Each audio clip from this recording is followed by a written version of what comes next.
Horror story में आपका स्वागत है। आज मैं आपको बिहार के एक गांव में घटी बहुत ही डरावनी घटना के बारे में आप सबको बताने जा रहा हूं, जिसको सुनकर आप लोग इसमें क्या ऐसे किसी भी गांव में जाने से पहले 10 बार सोचोगे। यह घटना बिहार के सबसे भूतिया गांव में मोहन नाम के लड़की के साथ घटी। उस गांव का नाम बताने से मना किया गया है, इसलिए मैं उस गाँव का नाम नहीं बता रहा हूँ यहाँ पर। यह घटना मोहन और उसके 2 और दोस्तों के साथ घटी। यह घटना पिछले साल दुर्गा पूजा के दौरान घटी। मोहन और उसके दोस्त गांव के पास वाले स्कूल में 10th का पढ़ाई किया करता था। 10th का एग्ज़ाम पास होने के बाद उसके 2 दोस्त तो आगे की पढ़ाई के लिए शहर चले गए, लेकिन मोहन गांव में रहकर ही आगे की पढ़ाई जारी रखने का फैसला करता है। दरअसल मोहन का परिवार खेती बाड़ी का काम करता था, इसलिए मोहन सोचता है वो यहीं रहकर अपना पढ़ाई भी करेगा और अपने परिवार का खेती में हाथ भी बटाएगा। और मोहन यह भी जानता था उसका परिवार उसे बाहर भेजने और पढ़ाने की स्थिति में नहीं है। यह बात मोहन को अच्छे से पता था, इसलिए वो गांव के बगल वाले कॉलेज में एडमिशन करवा लेता है।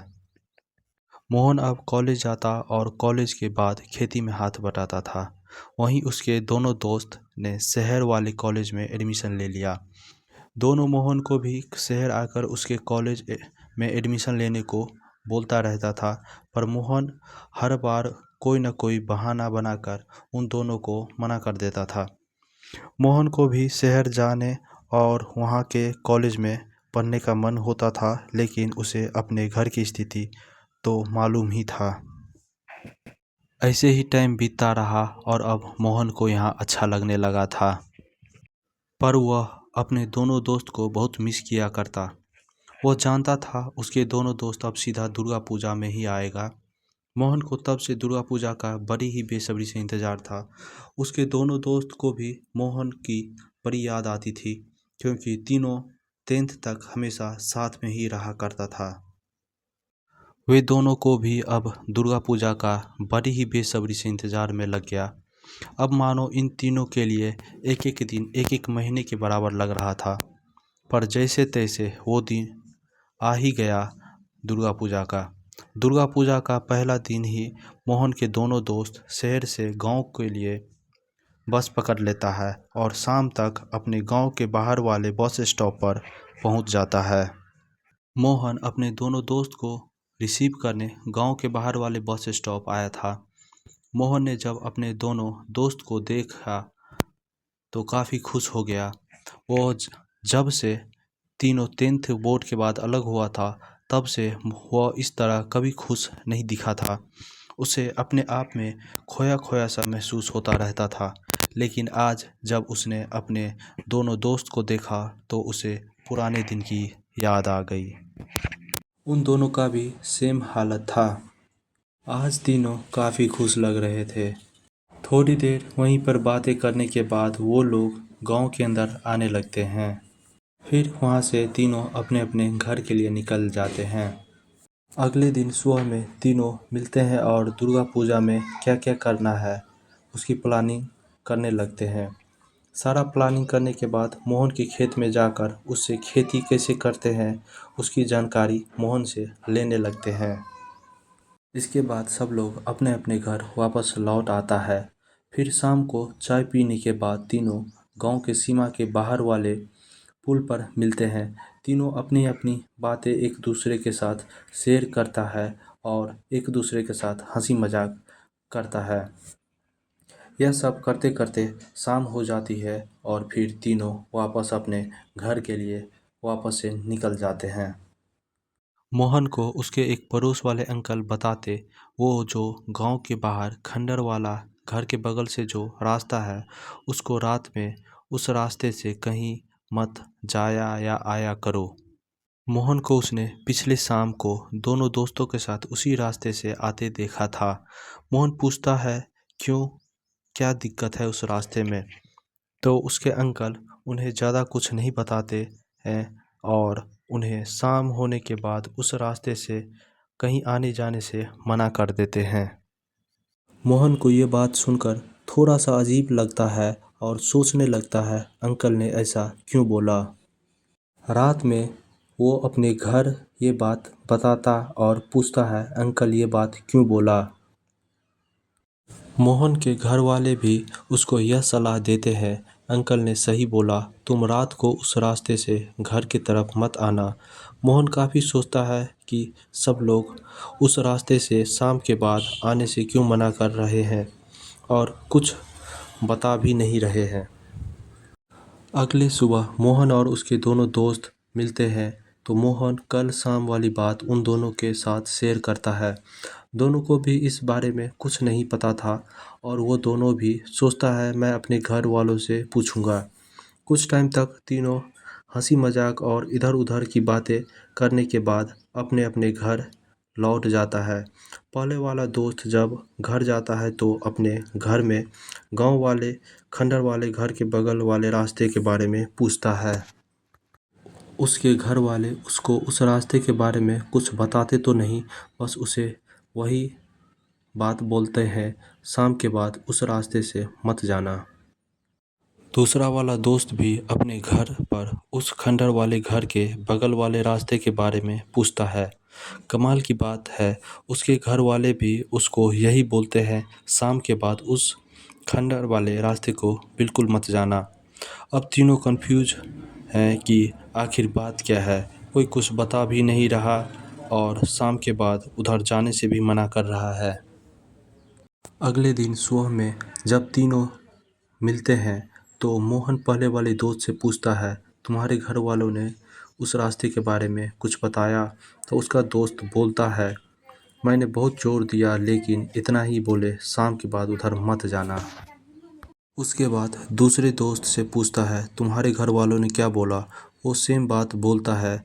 अब तीनों सोच में पड़ जाते हैं आखिर क्यों ऐसा सब बोल रहे हैं और आपस में डिस्कस करते हैं आखिर कोई तो होगा जो हमें सच बताएगा उस रास्ते के बारे में।